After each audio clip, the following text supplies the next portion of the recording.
Bonjour à toutes et à tous et bienvenue sur ce webinaire en direct de l'usine nouvelle. Aujourd'hui, nous allons parler innovation durable et conception 3D. Nous allons notamment voir comment Dassault Systèmes accompagne les startups dans leur processus, de l'idéation jusqu'à la fabrication et en passant par la conception. Alors, ils sont trois avec nous aujourd'hui pour en parler. On accueille Tom Bernat. Tom Bernat, bonjour. Bonjour. Vous êtes le cofondateur de Sylphaero. On verra un petit peu de quoi il en retourne après. Axel Reynaud, bonjour Axel. Bonjour. Vous êtes le cofondateur de Net Zero. Vous nous expliquerez après aussi effectivement de quoi il s'agit. Et Frédéric Vacher, bonjour Frédéric. Bonjour. Vous êtes directeur de l'innovation chez Dassault Systèmes. Absolument. Alors, ce webinaire va se dérouler en 4 parties, comme d'habitude. Nous allons faire un petit point rapide sur le contexte et voir quels sont les enjeux. Nous verrons justement comment Dassault Systèmes s'est réinventé pour réussir à adresser une cible qu'on ne lui voyait pas prédestinée au départ. Dans un troisième temps, nous ferons le tour de nos startups pour voir un petit peu ce qu'elles font, comme je le disais, quel est leur projet et voir comment la conception 3D est venue soutenir leurs efforts et leur permettre d'arriver à leur fin. Et nous terminerons par un rapide coup d'œil sur les enjeux respectifs de chacun. Alors, je vous rappelle que si vous souhaitez poser des questions, vous êtes les bienvenus. On tentera d'y répondre en live si on a la réponse. Si on ne l'a pas, eh bien, écoutez, on la mettra de côté et puis on vous enverra un message pour vous la donner. Frédéric Vacher, donc Dassault Systèmes, on va démarrer avec vous sur la question du contexte. Voilà, toutes ces startups, l'innovation, conception durable, etc. Aujourd'hui, tout ça, ça s'inscrit dans quel cadre ? Dassault Systèmes, c'est une start-up qui a 40 ans. Donc on a connu le mode start-up qui a parié sur la conception 3D. Et à l'époque, je vous rappelle, les gens travaillaient à plat, avec un papier, un rotring, ou un IBM Mainframe en 2D. Donc le pari, c'est le 3D va être le référent, et si on a besoin d'un plan, on va le générer. On parle souvent de génératif en ce moment, c'est à la mode avec l'AI générative. Nous, on fait du génératif à l'époque, il y a 40 ans, pour avoir des plans. De la pièce, on est passé à la maquette virtuelle, ce qu'on appelait digital mock-up, avec un acteur qui nous a accompagnés dans cette transition, qui est Boeing, puisque le 777 fut le premier avion complètement modélisé et assemblé dans l'ensemble de ces pièces dans un monde virtuel en 3D. Puis de la maquette numérique vers ce qu'on appelait le cycle de vie du produit, Product Lifecycle Management. Et là, avec un client important qui s'appelle Toyota Motor Corporation, qui, au-delà de concevoir l'ensemble de la maquette numérique, l'ensemble des processus industriels. Donc on parle maintenant d'une logique de plateforme pour du coup optimiser, rationaliser et être en capacité non seulement de modéliser, simuler, mais aussi de produire, de piloter et de maintenir. Puis fut la phase de l'expérience où finalement on voit tous autour de nous un produit, il interagit dans son environnement, les produits sont connectés, une voiture est autonome, et donc on a besoin de modéliser la planète, les sols, les sous-sols. Depuis une quinzaine d'années, on investit fortement sur la modélisation de l'homme, de la molécule jusqu'à vos organes. Historiquement, c'est toujours un marché sur lequel on était présent à travers les équipementiers, medical device, mais maintenant on travaille sur finalement modéliser et simuler le cycle de vie du produit au sens d'une molécule. Donc du coup on sert les industries pharmaceutiques. C'est le mot-clé, simuler. C'est-à-dire que par exemple là, ce que vous évoquez par rapport à l'homme, c'est de voir au niveau des fluides comment une molécule va circuler dans le corps pour aller depuis le sang jusqu'au foie. Exactement, on a un vrai projet d'innovation, le Linear Project, qui permet de virtualiser un cœur et de simuler son comportement. Donc le sang qui passe à travers les artères, etc. Donc ça c'est l'intérêt du monde numérique, c'est qu'au-delà de modéliser, on simule. Donc on est en capacité de faire tout un tas de tests qui vont permettre d'améliorer le produit avant même de concevoir dans la réalité le produit. Et donc finalement, si je prends une analogie avec les voitures, puisque l'ensemble des voitures qui circulent sur cette planète sont complètement conçues avec nos solutions, eh bien on fait des crash tests dans le monde virtuel pour optimiser la sécurité du véhicule. Et donc on est en capacité, puisqu'on est dans le monde numérique, de crasher tout un tas de scénarios qu'on ne se permettrait pas de faire dans la réalité. On peut cracher sur un piéton, sur un vélo, sur un lampadaire, de côté, de face. Et donc du coup, on va améliorer la qualité du véhicule. Et ça, on le fait pour tout type de simulation. Donc Dassault Systèmes, c'est 11 secteurs industriels. C'est à peu près tous les produits qui vous entourent. On pense souvent aux avions, mais c'est aussi les voitures, les téléphones, les télés, les chaises, les tables. Tout ce qui vous entoure est de près ou de loin conçu dans un monde numérique avec nos solutions. Et c'est vrai qu'historiquement, Dassault Systèmes traite plutôt les gros industriels. Je vous ai cité Boeing, Toyota. Mais on a toujours traité le monde de la start-up qui souvent, depuis une 15-20 ans, utilise une de nos marques qui s'appelle SolidWorks pour la conception de leurs solutions. Ces utilisations sont assez restreintes, puisque du coup, on ne les connaît pas.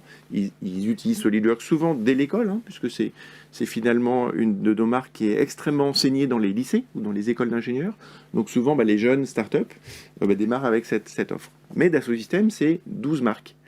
Et donc, au-delà de SolidWorks, il y a Katia, il y a Simulia, il y a Biovia pour la modélisation moléculaire, Medidata pour les tests cliniques, NetVibes pour tout ce qui est data science et AI. Et donc, du coup, ce qui nous intéresse, c'est de faire découvrir l'ensemble de ces possibles aux startups. Et ça, c'est possible grâce au cloud. La vraie révolution de notre action vis-à-vis du monde de la startup, c'est le cloud qui le permet. Pourquoi ? Parce que dans le cloud, je peux discuter directement avec Axel ou Tom et lui fournir, au-delà du logiciel, des services, de l'aide, du mentoring. On va discuter sur les projets. Alors si je comprends bien, la première chose, peut-être par rapport au cloud, c'est que j'ai pas besoin d'avoir une énorme infrastructure pour installer et faire tourner les logiciels. Et ensuite, je me retrouve forcément, comme vous le dites, avec un petit peu tout le monde qui est connecté. Et donc là, c'est l'aspect collaboratif là, qui explose. L'aspect collaboratif est clé. Et dans ce domaine, ce qui est extrêmement important, et on le voit avec du recul, c'est l'accompagnement, la connexion, le mentorat, connecter des experts avec des amateurs. Et si on regarde bien finalement dans la vie d'une start-up, souvent la raison de l'échec, notamment dans le hardware ou dans la deep tech, c'est que la start-up n'arrive pas à industrialiser son prototype. Donc faire des slides, ok, avec un business plan, le business canvas, il y a plein d'incubateurs qui vont accompagner la start-up dans ce domaine. Ça opine du chef, là, sur ma droite. Faire le prototype, c'est déjà un peu plus compliqué, mais on y arrive.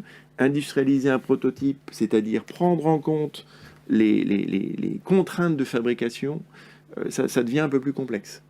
Et donc, nous, on est en contact avec l'ensemble de l'industrie mondiale. On a des experts, puisqu'on couvre 11 industries sur à peu près tous les sujets. Et donc, du coup, c'est notre rôle, finalement, d'offrir de l'expertise, en plus, en accompagnement, pour finalement faire bien la première fois.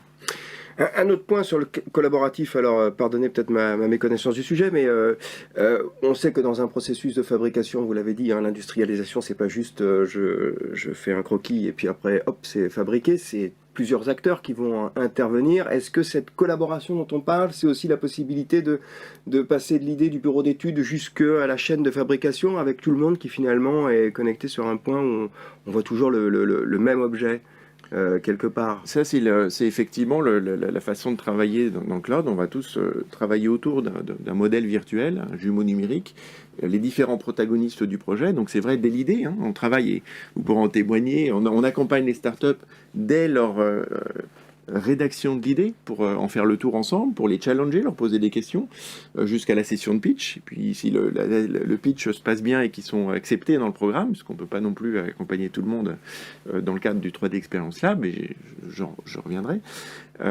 ensuite on va leur mettre à disposition leur plateforme avec le set d'applications qui va bien, les solutions qui vont bien, leur donner accès à une marketplace sur laquelle ils vont pouvoir engager et connecter avec d'autres acteurs. Ça peut être des usines, ça peut être des fabricants de composants, ça peut être nos mentors. Donc c'est un dispositif global de collaboration autour de leur projet. Et ça, c'est extrêmement important parce que la collaboration pour la collaboration, c'est une chose, Teams, Zoom, etc. La collaboration pour travailler sur un modèle virtuel, c'en est une autre.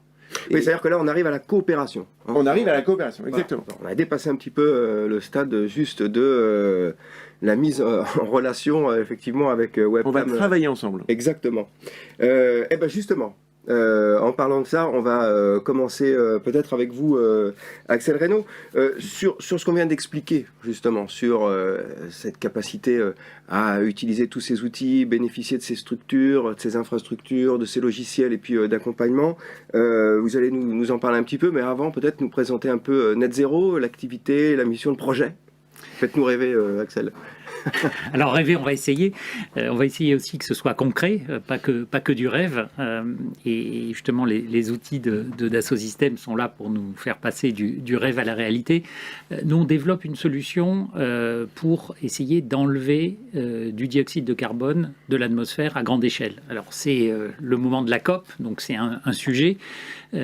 Si on écoute le GIEC, le GIEC dit qu'il faut arrêter d'envoyer du CO2 dans l'atmosphère qui s'accumule et qui réchauffe.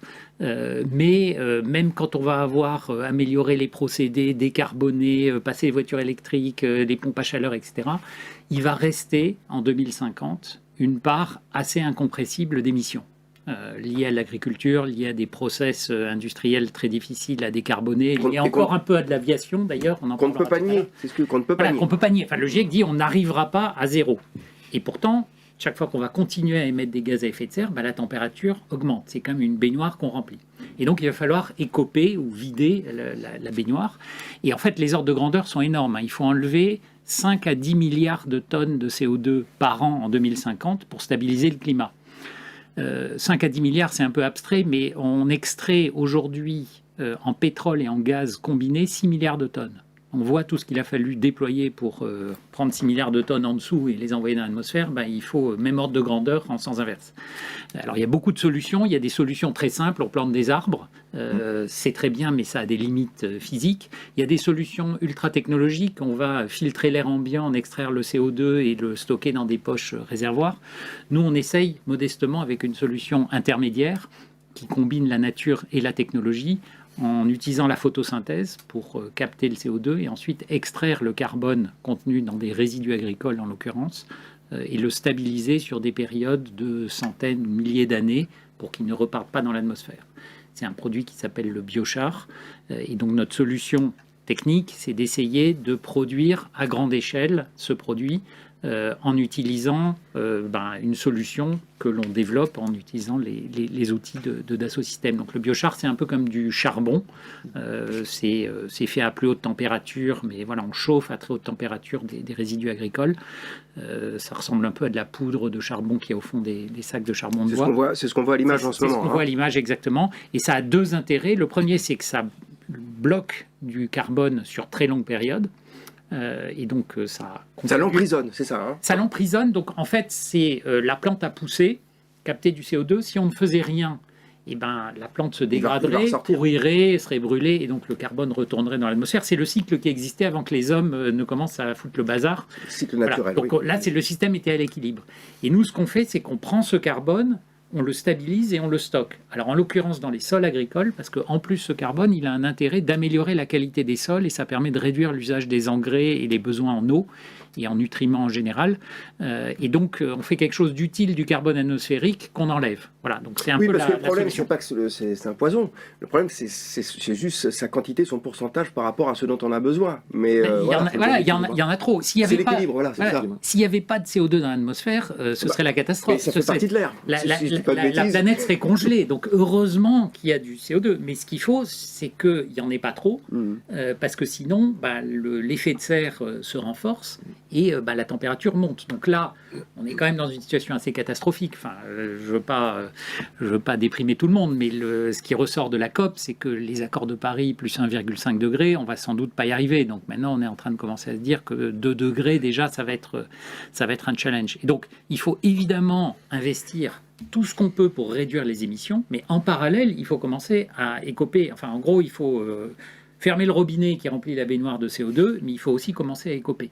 Et il faut faire les deux, et c'est pas l'un ou l'autre. La solution d'enlever du CO2 de l'atmosphère, c'est pas une excuse pour continuer à polluer, c'est juste qu'il va falloir qu'on le fasse en plus de tous les efforts de réduction. Voilà. Et donc notre solution, on pourra rentrer dans le détail, elle cherche à produire ce fameux biochar à très grande échelle, en utilisant des usines très automatisées, très simples à déployer.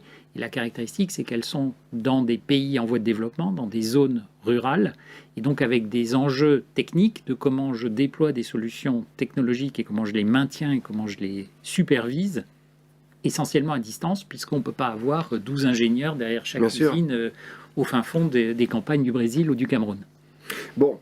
Effectivement, un sujet passionnant, totalement d'actualité, qui va se révéler, je pense, plus qu'utile. On vous souhaite vraiment de réussir, Axel, dans votre entreprise, qu'on aura des stocks de carbone bien isolés, voilà, bien répartis, qu'on aura un peu partout.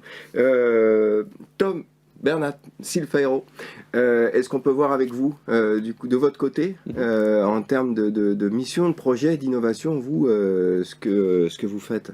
Bien sûr, pour réutiliser la métaphore qui vient d'être donnée à l'instant, nous on cherche à fermer le robinet au niveau de l'aviation. L'aviation représente environ 3 à 5% des émissions mondiales de gaz à effet de serre aujourd'hui, et ce nombre pourrait passer à 22% d'ici à 2050, ce qui commence à représenter quand même une grosse proportion des émissions mondiales. Le quart, on arrive au quart là. Hein. Tout à fait. Donc il est nécessaire de réduire drastiquement les émissions de ce secteur. Nous, c'est ce qu'on cherche à faire. Chez Silfaero, on pense que l'avenir de l'aviation passe par l'électrique. C'est un mode de propulsion qui offre de nombreux avantages, mais en principal la suppression de toutes les émissions de gaz à effet de serre en vol. Donc forcément au niveau des cycles de fabrication et de recyclage des avions sur toute leur durée de vie, il y a des émissions. Mais au niveau de l'utilisation, en termes d'opérationnel, plus d'émissions. Et donc là, on parle de full électrique, hein, c'est pas hybride, ça décolle au kérosène, ça vole à l'électrique ou l'inverse. On développe des moteurs qui sont compatibles avec de l'hybride, sur le principe, soit directement au sein du moteur même, soit en alternant au niveau de l'avion, en utilisant plusieurs types de moteurs directement. Donc non, c'est tout à fait envisageable. Vous, votre objectif, en tout cas, c'est de donner au constructeur, en tout cas, la possibilité de faire du full électrique. Après, il va composer que ce qu'il a, parce que c'est vrai que parfois, ça implique, si je dis pas de bêtises, il faut changer tout l'avion pour pouvoir l'équiper en batterie. C'est un peu compliqué. C'est l'une des difficultés, effectivement. Alors, l'innovation, elle réside où précisément, Tom?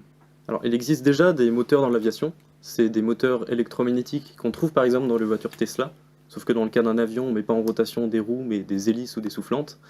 Et le problème de ce mode de propulsion, c'est la vitesse et la puissance qu'on peut atteindre. La vitesse à cause de la physique directement des hélices ou soufflantes, et le niveau de puissance à cause des moteurs électromagnétiques. Nous, ce qu'on apporte, c'est une architecture tout à fait différente. Au lieu de remplacer les réacteurs d'avion par des moteurs électromagnétiques, on les électrifie. Donc on reprend le principe de fonctionnement d'un réacteur, c'est-à-dire qu'on a une entrée d'air qui est ensuite compressée puis chauffée, et derrière on éjecte le gaz. C'est comme ça qu'on génère de la poussée dans un avion aujourd'hui. Une sorte d'éolienne ultra rapide, là je schématise, mais l'entrée d'air, le réacteur, l'hélice, je peux plus m'empêcher de voir comme ça, mais c'est pas ça du tout. Pas réellement. On a des sortes de pales qui viennent compresser le gaz. Derrière on brûle du carburant pour chauffer l'air, l'accélérer, et on a une sortie d'air derrière. D'accord. Nous, ce qu'on fait, c'est qu'on se débarrasse du carburant, et on chauffe l'air électriquement. Ok. Et pour faire ça, on génère en fait des arcs électriques de forte puissance qui permettent de chauffer le gaz à haute température et au passage de le transformer en plasma. Et bien sûr, comme je disais, le principal avantage, c'est qu'on supprime toutes les émissions de gaz à effet de serre en vol. Et surtout, on peut avoir des niveaux de vitesse similaires à ce qu'on peut faire aujourd'hui avec des avions conventionnels, c'est-à-dire des vitesses subsoniques rapides. Et on a aussi des applications dans le domaine super et hypersonique, donc au-delà de la vitesse du son, et hypersonique, c'est au-delà de 5 fois la vitesse du son. Intéressant. Frédéric, qu'est-ce que ça vous inspire, là, tout ce qu'on entend là? Est-ce que vous avez une question peut-être aussi à poser à nos deux invités qui vous viendraient? Comme vous le voyez avec ces deux exemples, Dassault Systèmes cherche à accompagner des innovations, mais pas n'importe lesquelles, celles qui ont un fort impact sur la société pour répondre à nos grands enjeux de demain. Du reste, au 3D Experience Lab, que j'ai créé il y a 7 ans, on monitore les différents 17 grands enjeux des Nations Unies pour identifier des projets très en amont. Les ODD, hein. Les ODD, effectivement. Identifier des projets en amont et sélectionner des projets qui répondent à un ou plusieurs de ces critères. Donc du coup, c'est à la fois l'aviation, la mobilité, l'énergie, la pollution, la santé, l'éducation, le handicap, etc. Jusqu'à présent, Dassault Systèmes, historiquement, a toujours été challengé par les grands industriels sur des problématiques souvent technologiques, de conception, de design, de simulation, souvent économiques pour réduire les coûts de la conception d'une voiture, souvent de planning pour optimiser les performances, réduire les équipes, les faire travailler en simultané pour du coup être en capacité de développer un produit beaucoup plus rapidement.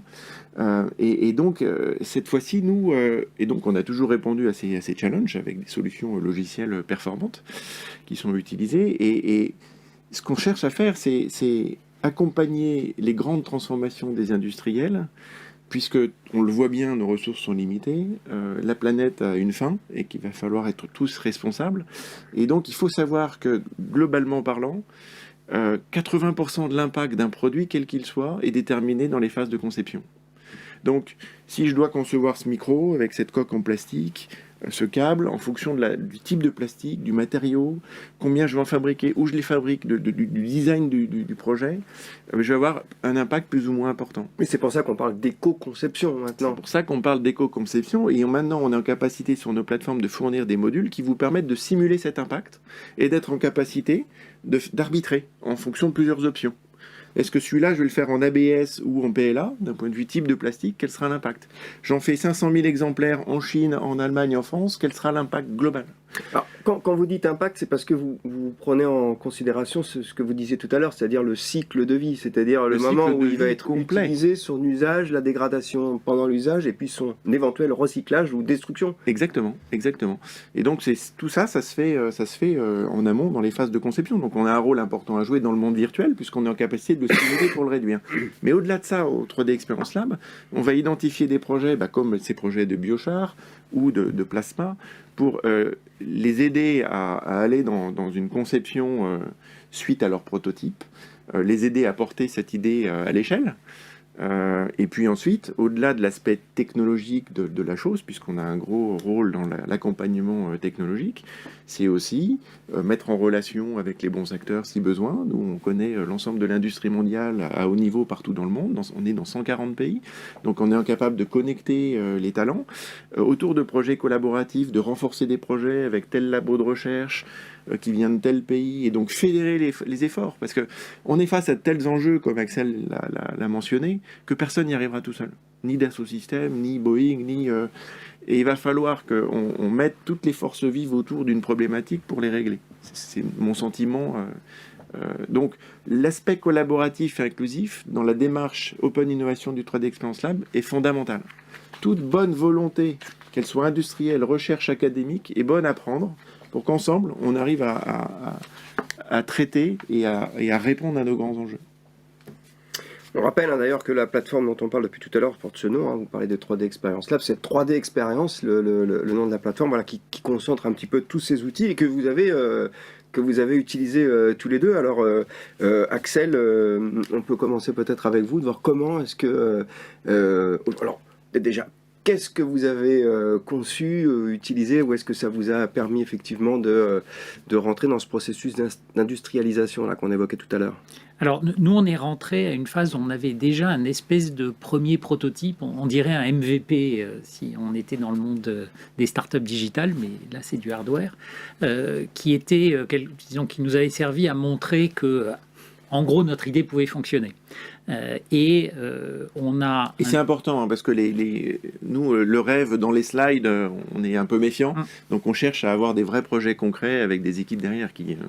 Voilà, donc il y avait déjà une espèce de premier prototype à taille réelle avec une vraie équipe derrière. Et notre gros enjeu, c'est comment on conçoit un système qui soit très facile à déployer, très facile à opérer dans des zones plutôt compliquées, zones rurales de pays en voie de développement.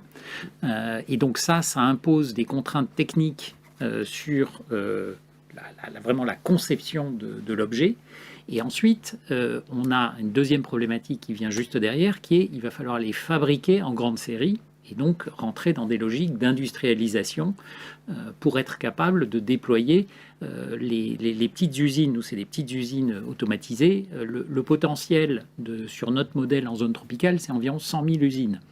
Donc on voit que c'est beaucoup. Alors on n'en fera sans doute pas nous tout seuls 100 000, mais on est sur une logique où il va falloir à un moment donné en faire beaucoup. Le potentiel, je vous parlais des 5 à 10 milliards de tonnes à enlever, le potentiel estimé pour la solution biochar qu'on met en avant, c'est 1 à 2 milliards de tonnes.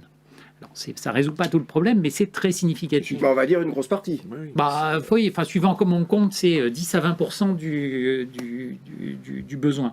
Donc, mais ça se fera pas en bricolant des petites solutions, des petites usines dans un coin ad hoc, etc. Donc, Non, puis surtout, de ce que vous dites, c'est que ça ne se fera pas non plus en fabriquant des usines qui vont exiger des compétences incroyables à maintenir, à gérer, à faire vivre. Exactement. Donc c'est des choses très fiables, très simples à installer.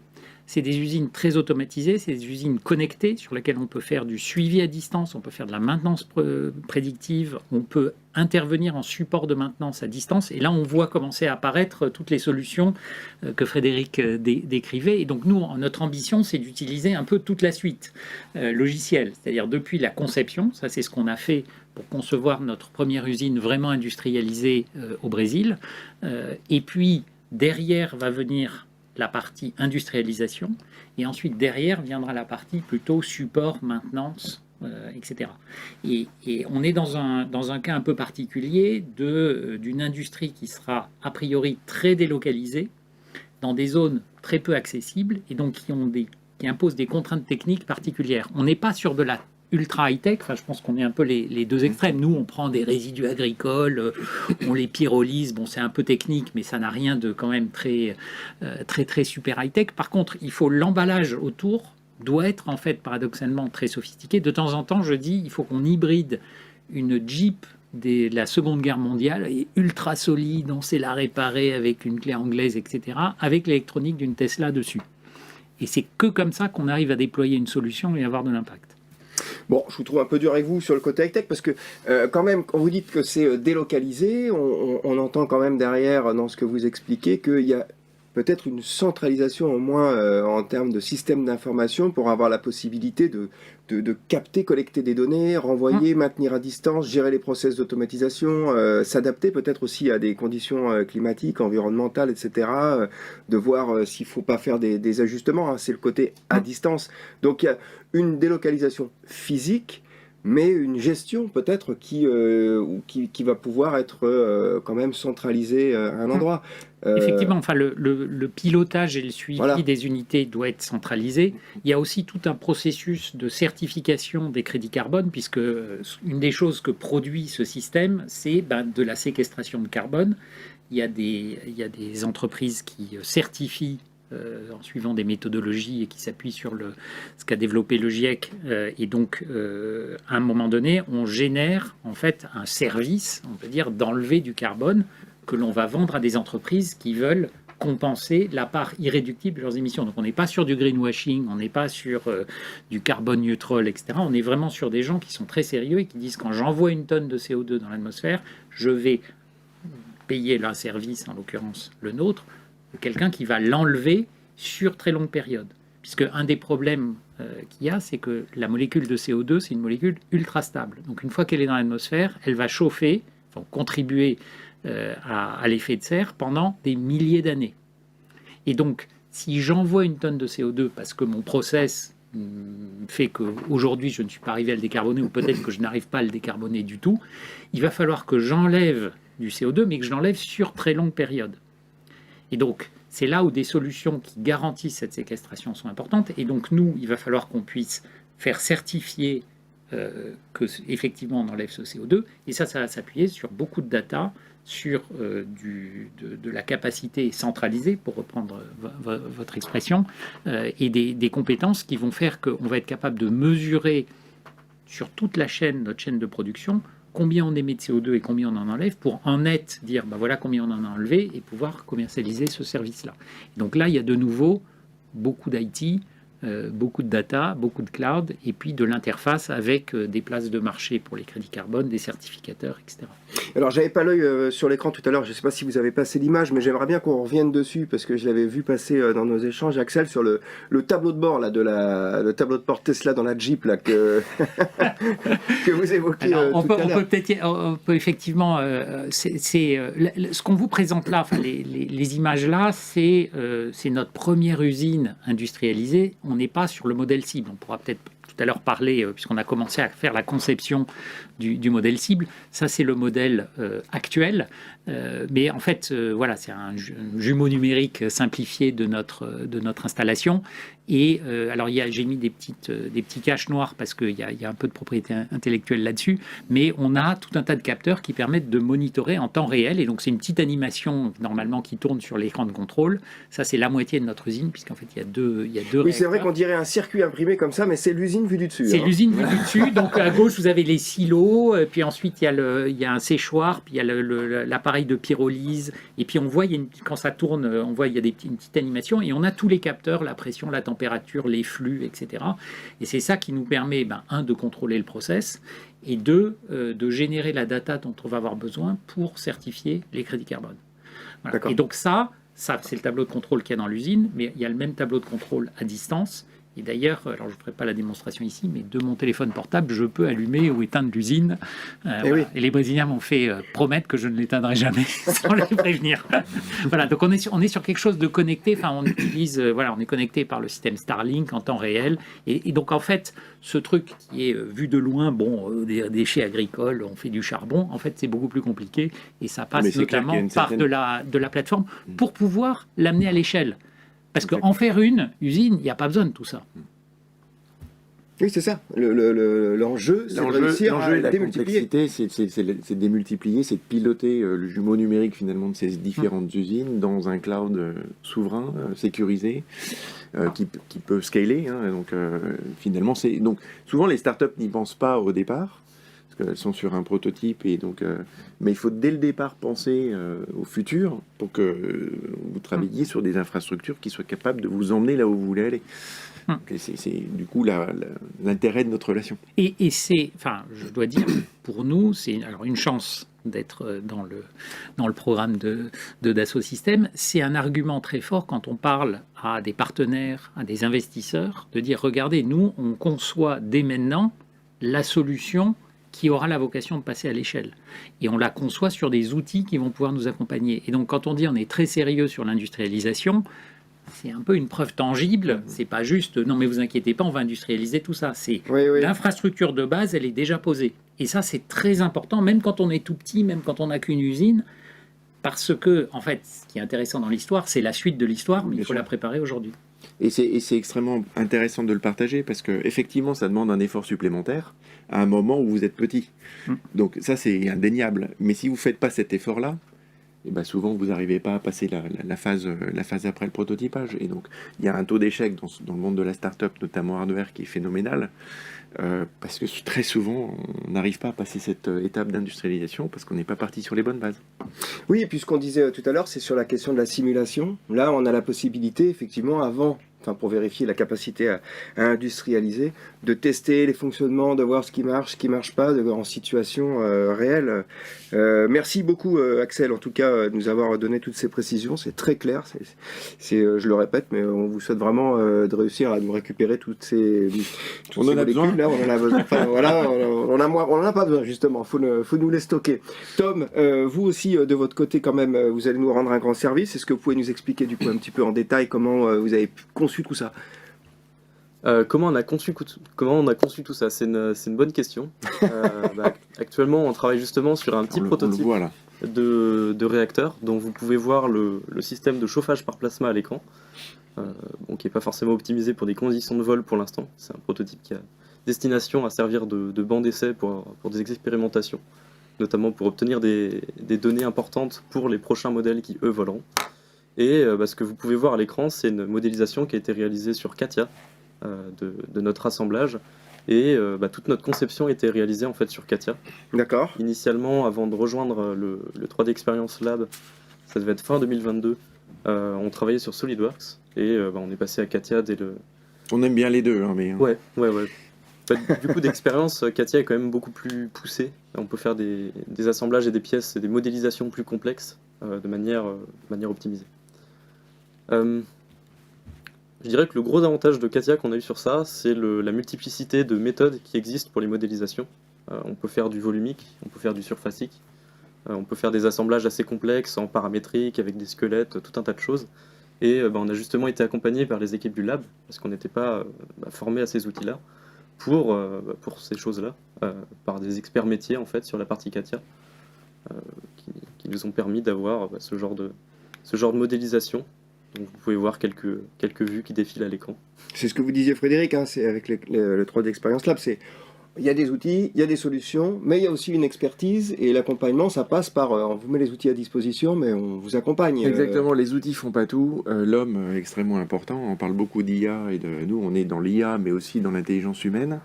Et la combinaison de l'expertise avec un beau projet et de bons outils, c'est ce qui rend finalement notre dispositif assez unique. Au 3D Experience Lab, quand on a démarré le projet il y a 7 ans, c'était mon pari, c'est-à-dire l'idée de dire au sein de Dassault-Systèmes, chaque collaborateur peut passer 10% de son temps sur du mentoring de savoir, sur la base du volontariat. Donc on est 25 000 personnes sur tout un tas de sujets.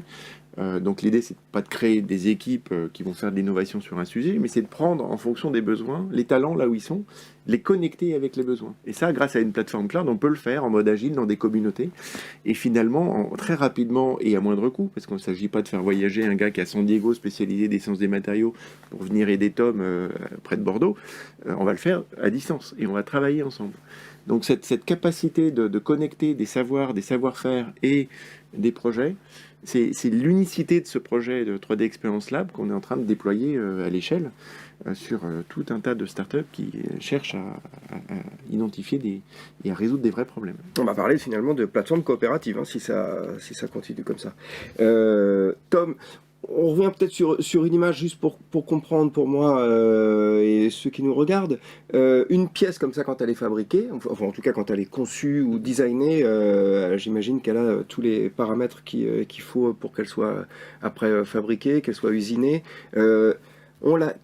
Racontez-nous un peu, on la teste, on la met à l'épreuve, comme si elle allait déjà être dans le réacteur, on simule, comment est-ce qu'on peut extrapoler là, juste sur ce qui pour nous là ressemble à un dessin à l'écran. Ouais, pour cet exemple de pièce, concrètement, on a fait des simulations de fluide, c'est-à-dire qu'on a simulé le passage que prendrait le fluide dans certaines conditions qui représentaient celles qu'on attend dans nos moteurs, couplées à des simulations côté thermique, donc les échauffements des matériaux. Cette pièce sert notamment à refroidir certains éléments et également à générer des vortex. Donc c'est toute l'aérodynamique qui était étudiée à ce niveau-là. Et une fois la conception de la pièce indépendante réalisée, on va réfléchir à la conception de manière un peu plus globale en termes d'assemblage. Quel matériau est-ce qu'on peut utiliser ? Ce matériau-là, quel process de fabrication est-ce qu'on peut utiliser ? Quelles sont les limites de ce process de fabrication ? Déjà, est-ce qu'il est en mesure de fabriquer cette pièce-là ? Et puis ce qu'on disait tout à l'heure sur son cycle de vie. Tout à fait. Voilà. Est-ce qu'il va être détruit, recyclable ? Est-ce qu'il va être pollué ? Est-ce qu'il va falloir demander à Axel de récupérer en biochar le carbone de mon réacteur ? C'est un peu ça l'idée. Tout à fait. C'est le gros avantage de la plateforme. On peut très facilement avoir une idée de l'impact qu'on a, comme disait Frédéric, dès la conception en fait.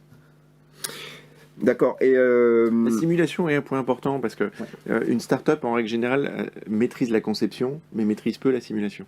Pourquoi ? Parce qu'elle demande des exercices extrêmement pointus et souvent des machines extrêmement puissantes, qui sont coûteuses. Et donc, ça fait partie des vraies valeurs de l'accompagnement, c'est de les aider dans la simulation avec des experts. Et on a même des startups qui viennent dans nos labs. J'en ai pas du reste qu'à Paris, j'en ai à Boston, j'en ai en Inde, j'en ai à Munich, où on va leur mettre à disposition des serveurs de calcul et sur lesquels ils vont pouvoir lancer leurs calculs d'aérodynamique, par exemple. C'était le cas d'une startup Xsun, qui est un des pionniers du lab, qui maintenant est sorti. Donc ils sont en production, ils étaient au Bourget pour vendre leur projet, un drone solaire autonome. Donc quand ils sont venus il y a 6 ans, ils nous disent, nous on va faire voler un avion uniquement avec le soleil. Donc ça va encore une étape plus loin. Seulement, comme on est réaliste, ça va pas être un avion de transport, ça va être un avion sans pilote, un drone, qui fait à peu près 5 mètres d'envergure. Et l'objectif, c'est de faire des missions de surveillance, de tout un tas de choses, qui actuellement sont faites avec des hélicos ou des avions. Donc 1, très dangereux, 2, très coûteux, et 3, très polluant. Et le premier vol qu'on est arrivé à faire ensemble, 10 heures de vol, sans aucun impact, sans même du bruit. Donc c'est quand même assez incroyable. Réussite donc, 100%. Réussite 100%. On a un bon taux de réussite quand on passe par le lab. Oui, Andrea qui de Dixon, qui devait être avec nous aujourd'hui, qui a eu une très bonne excuse pour ne pas être là. Mais c'est bien de l'avoir mentionné, effectivement, aussi, parce que le solaire est aussi une alternative qu'il ne faut pas oublier. Sur cette question de simulation, je vous pose la question à tous les trois. On est où alors là, bon, avec Ixon, effectivement, on a un côté 100%, mais sinon, on est où en termes de statistiques par rapport au vrai, au réel? C'est-à-dire que quand on fait une simulation, à quel point ce qui se passe dans le simulateur aurait eu vraiment lieu de cette façon? On l'estime à 99,9%, 100%, on est sûr. Est-ce qu'il y a un chiffre ou est-ce qu'il n'y en a pas? Je pense pas qu'il y ait vraiment de chiffres, mais on est quasiment à 100%. Après, il peut y avoir des erreurs dans le paramétrage, mais nous, nos solvers sont robustes. Ils ont été éprouvés depuis des dizaines d'années. Hein, dans le système, on n'amène pas des solvers comme ça du jour au lendemain. Quand on parle de calcul d'aérodynamique, de fluide, de résistance des matériaux, c'est des solvers qui sont éprouvés au départ en comparaison avec des bancs de test physiques. Et donc maintenant, ils sortent leurs résultats à 100%. L'avantage, c'est que si on a un doute sur un algorithme de test, il suffit d'en faire 2-3 autres qui seront un peu compensatoires pour voir éventuellement là où ça pourrait pêcher et on resimule. La complexité réside dans la simulation multiphysique et ça va être un des enjeux de Silphaero, c'est de coupler à la fois des simulations de fluide et puis de l'électromagnétique, les deux combinés. Et là, on pousse encore un peu plus les sujets de simulation. Et je pense que quand on est une start-up, on n'a pas beaucoup de moyens. Et donc, par exemple, construire des générations de prototypes pour tester, c'est pas jouable. Et donc, la simulation est un moyen, en fait, très économique d'être, alors pas parfait du premier coup, mais quand même très bon. Nous, on conçoit notre nouvelle génération de réacteurs de pyrolyse, donc vraiment le cœur du truc où il y a du solide, des gaz, des liquides, enfin c'est un truc un peu compliqué à haute température, et ça va nous éviter de devoir construire 12 versions du truc qui chacun coûte des centaines de milliers d'euros. Et donc il y a en fait un intérêt sur la rapidité et sur le coût. Et quand on est sur une start-up, on veut aller vite et on n'a pas de moyens, Vous confirmez, Tom, aussi ce point-là sur la simulation, par rapport à ce que vient de dire Frédéric? Comme dit Frédéric, ça dépend des cas. Dans notre cas, on a plutôt tendance à faire les deux de pair et assez rapidement venir aux simulations, mais aussi aux expérimentations. Nous, sur les premières simulations qu'on a fait, par rapport aux tests qu'on a fait il y a quelques semaines, on était sur à peu près du 20 à 25% de précision. C'est-à-dire qu'il y a 20 à 25% d'écart sur les valeurs qu'on obtenait par rapport à ce qu'on a eu dans les expérimentations. D'accord. Ce qui est très satisfaisant, mais pas forcément suffisant pour un moteur d'avion. Donc c'est des modèles qui vont être éprouvés sur la base d'expérimentation. En fait, c'est une science, hein, les simulations numériques, parce que les conditions qu'on impose ne correspondent pas forcément aux conditions réelles, mais on n'est pas toujours en mesure d'expliquer via des équations simples et résolvables avec les ordinateurs de nos jours ce qui se passe dans la physique réelle en fait. Mais par contre, c'est des économies budgétaires dantesques, le fait de simuler, de pas être, voilà, l'absence de, enfin l'absence, la réduction drastique de crash test. Oui, à la fin, il y a toujours un crash test. Oui. Mais dans le monde numérique, on va en faire tout un tas au début pour peaufiner et améliorer le modèle. On en fera qu'un, peut-être, et à ou la deux, fin, maximum. effectivement, l'idée, c'est d'en faire le minimum. La robustesse d'une aile d'avion, ne pas être obligé de briser l'aile d'un avion, je ne sais pas combien de fois. Comme dit souvent notre CEO, hein, quand un avion sort le premier de la ligne et décolle, personne ne se pose la question est-ce qu'il va vraiment décoller, puisqu'il a déjà décollé dans le monde virtuel, ça a été éprouvé. Oui, c'est ça, c'est-à-dire que le virtuel commence à avoir un crédit réel, en tout cas, sur ce qui montre en termes de tests et de simulation. Bon, il nous reste que 3 minutes, on va déborder un tout petit peu le temps quand même de terminer, parce qu'on pourrait passer des heures avec vous à vous poser plein de questions, on a envie d'en savoir plus. Une question qui nous est posée, alors peut-être pour vous Frédéric, sur les relations économiques de la collaboration avec les startups. Est-ce que c'est gratuit? Est-ce que vous entrez au capital? Alors on ne rentre pas au capital, mais on a un business model, puisque l'idée c'est quand les startups sortent du lab, qu'elles réussissent et qu'elles deviennent de futurs clients, et potentiellement de futurs gros clients, c'est ce qu'on leur souhaite, qu'on se développe ensemble. Parce qu'il faut que les deux acteurs aient un intérêt. Ça, c'est extrêmement important, même s'il y a un gros et un petit, il faut que les deux acteurs aient un intérêt. Maintenant, pendant l'accompagnement au lab, tout est gratuit.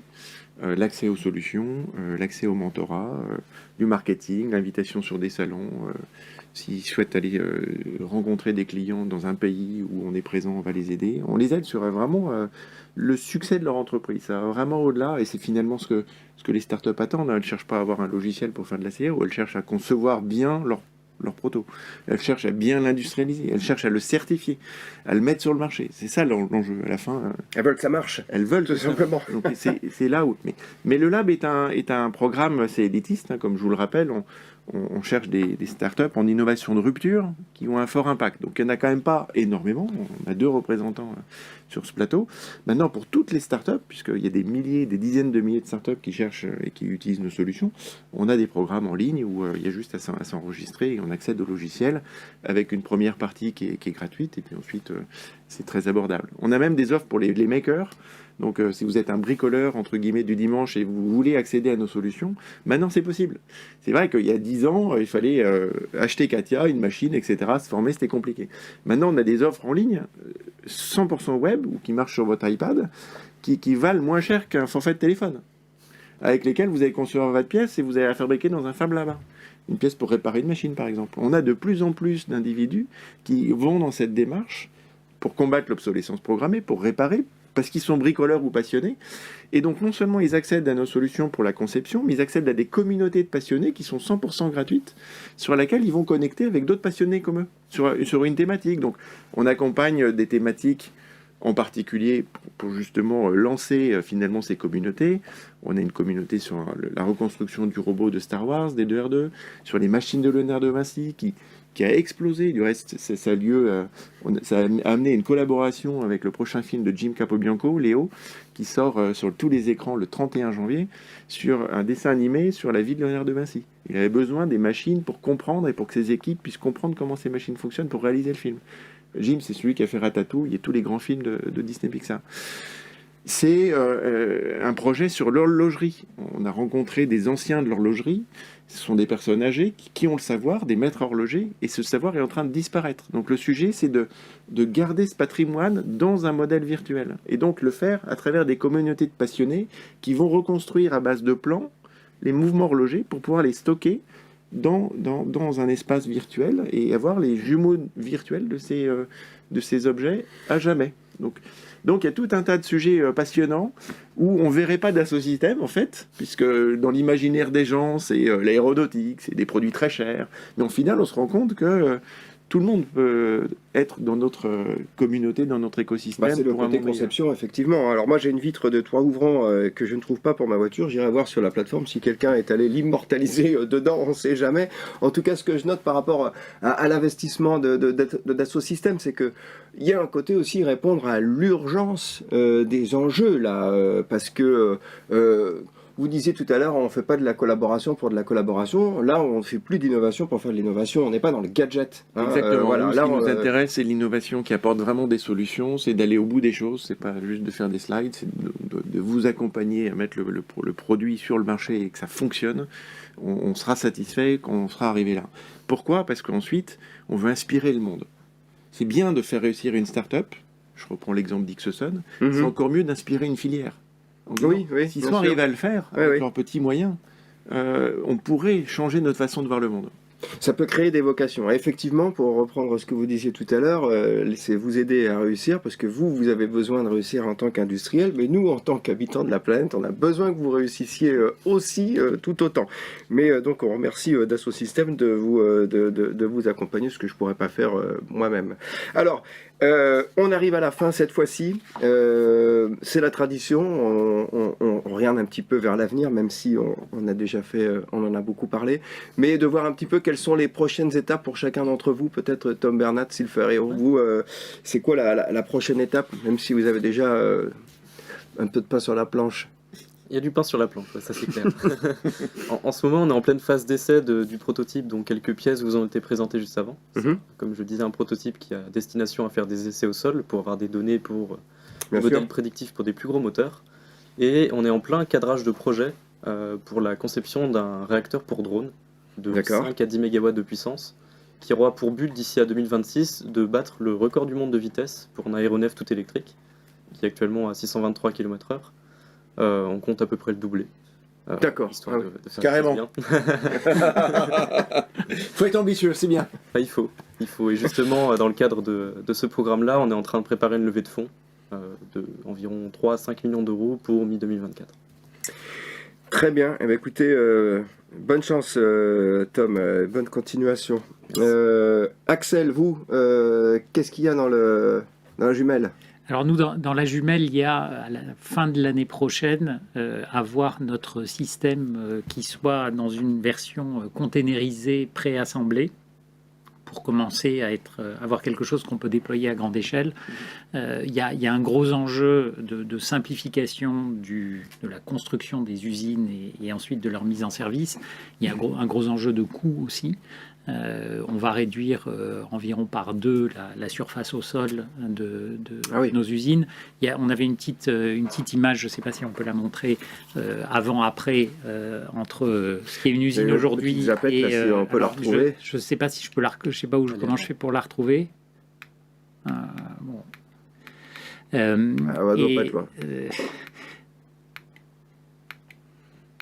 On va y arriver, voilà.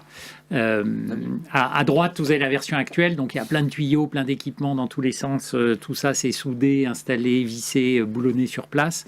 Et l'idée, c'est de passer à quelque chose qui tient en fait dans 6 containers. Les containers faisant à la fois la structure de l'usine, depuis la salle de contrôle jusqu'à l'endroit où les ouvriers vont se... Il n'y a pas que l'occupation au sol là, qui est réduite. Non, il y a aussi carrément en hauteur. Quoi. Il y a la simplification, tout est rendu beaucoup plus compact. C'est comme ça qu'on réduit les coûts, c'est comme ça qu'on augmente la fiabilité. Il y a beaucoup de pièces qui disparaissent. Un des gros enjeux, c'est qu'il y ait moins de pièces.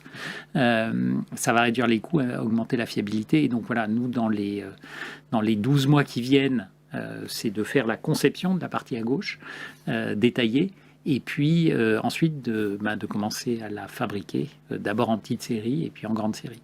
D'accord. Bon, eh ben, comme pour Tom, Axel, bonne continuation, plein de réussite, on compte sur vous. On termine avec vous, Frédéric, et puis avec une question qui vous est posée, et ça peut être sympa d'y répondre. Comment est-ce qu'on peut devenir partenaire de cet écosystème d'experts d'Asso Systèmes ? Super simple, 3dexperiencelab.com. Vous présentez votre projet, il y a un submit, un bouton submit. Et donc on vous apportera une réponse. Est-ce que c'est Lab? Est-ce que c'est un programme startup? Est-ce que c'est l'offre maker? Tout le monde est bienvenu. On accompagne à peu près tous ces acteurs dans le monde entier.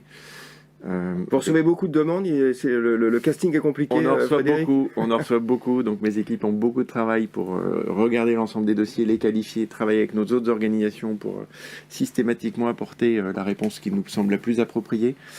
Et dans tous les cas, nos plateformes sont ouvertes, c'est-à-dire que si vous allez sur swim.3ds.com, qui est la plateforme communautaire, vous pouvez, comme sur LinkedIn ou Facebook, vous connecter, accéder à des communautés, connecter avec des gens, accéder à une marketplace qui peut vous offrir des services. Donc si vous voulez fabriquer une pièce, vous pouvez le faire extrêmement facilement et vous mettre en contact avec des entreprises, des usines qui ont été certifiées par Dassault Systèmes un peu partout dans le monde entier. Donc c'est des services qui sont assez uniques, innovants, que peu de gens finalement connaissent encore hors dans le domaine industrie et ingénieur. Et donc on cherche à démocratiser. Donc grâce à vous, faire en sorte que ça se sache et que finalement on soit en capacité d'accompagner l'innovation partout dans le monde. C'est ça notre enjeu, et une innovation durable et qui a un fort impact sur nos sociétés. Alors ça c'est l'enjeu. Voilà. Et sur l'avenir, est-ce qu'une prochaine étape, quelque chose comme ça qui se profile, une petite info à nous glisser, Frédéric, peut-être? On accompagne plus de 65 projets actuellement en parallèle. Ça va de la fusion nucléaire en passant par l'aéronautique propre ou le biochar, l'impression 3D d'organes. On est beaucoup sur la santé. J'ai 60% de mes projets sur la santé, beaucoup de projets sur le cancer, sur la détection de cancer. Donc on est à peu près sur tous les fronts. Et on est en capacité de le faire parce qu'on a ce mode de fonctionnement de mentorat ouvert avec nos clients partenaires. Et donc l'ambition, elle est de connecter tous ces acteurs sur cette plateforme et faire en sorte qu'ils puissent encore plus travailler ensemble. Ce qui est assez important, c'est la communauté. Donc c'est important souvent historiquement on l'a réuni au CES par exemple, la communauté va au CES, on prend tous des avions, on va à Vegas, donc pour le biochar c'est pas terrible parce que du coup ça a un impact extrêmement important. Il faut absolument que vous compensiez votre mais comme tous les acteurs ont ce mode de fonctionnement par grands événements, grands salons physiques, c'est pas durable. Et donc nous, ce qu'on cherche à le faire, c'est qu'effectivement, il faut se rencontrer localement, physiquement, mais il faut être en capacité tout au long de l'année de se connecter virtuellement. Et c'est ça l'enjeu. et être en capacité de connecter les bonnes personnes. Et Bon, là, on va revenir effectivement au Teams et au Zoom pour réussir à faire organiser autour les des rencontres projets virtuels. voilà. Et c'est ça qui est important, c'est que nous, tous ces outils, ils sont disponibles autour de la maquette virtuelle de chacun des projets. Et c'est ça la vraie différence, et qui apporte la vraie valeur. Eh bien, merci beaucoup à tous les trois. Moi, c'est des sujets qui sont souvent très anxiogènes quand on les aborde. Là, je me sens rassuré. Je me dis qu'il y a des solutions, en tout cas, qui sont en train de se mettre en place. Il faut se relever les manches. Hein. Oui, là, effectivement, on sent qu'il y a du boulot, on sent que personne ne chôme. Tant mieux, parce qu'effectivement, il faut prendre tout ça à bras-le-corps. Encore une fois, merci à vous trois d'être venus et de nous avoir expliqué tout ça. Merci à vous toutes et à vous tous de nous avoir suivis. On espère vous avoir éclairé, vous avoir donné aussi un petit peu d'espoir comme à moi. On vous dit à très bientôt. Au revoir.